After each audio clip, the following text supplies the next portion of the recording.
స్వప్నాలలో డబ్బు కనిపిస్తే అది మీకు శుభం కలిగిస్తుందా లేదా అశుభ సూచనమా? ఇప్పుడు తెలుసుకుందాం.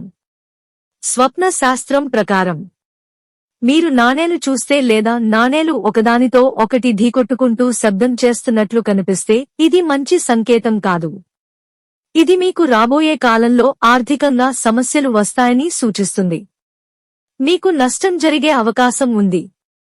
ఎవరైనా మీకు నోట్లు ఇచ్చినట్లు స్వప్నంలో కనిపిస్తే ఇది చాలా శుభ సూచనంగా స్వప్న శాస్త్రంలో చెప్పబడింది. దీని అర్థం మీరు త్వరలోనే ఏదైనా పెద్ద మొత్తంలో ధనాన్ని పొందే అవకాశముంది. మీ ఆర్థిక పరిస్థితి మెరుగవుతుంది. మీరు స్వప్నంలో పాడైపోయిన, చినిగిపోయిన నోట్లను చూస్తే ఇది స్వప్న శాస్త్రం ప్రకారం అశుభ సూచనం. ఇది మీకు రాబోయే రోజుల్లో కొన్ని కష్టాలు వస్తాయని సూచిస్తుంది.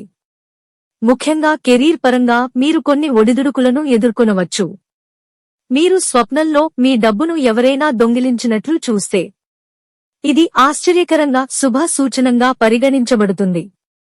దీని అర్థం మీరు త్వరలోనే పెద్ద మొత్తంలో ధనాన్ని పొందే అవకాశముంది. అలాగే గతంలో నిలిచిపోయిన పనులు తిరిగి సజావుగా సాగుతాయి. అయితే అలాంటి స్వప్నం వచ్చినప్పుడు మీరు దీని గురించి ఎవరికీ చెప్పకూడదు. బదులుగా మరుసటి రోజు దేవాలయానికి వెళ్లి దైవదర్శనం చేయడం మంచిది.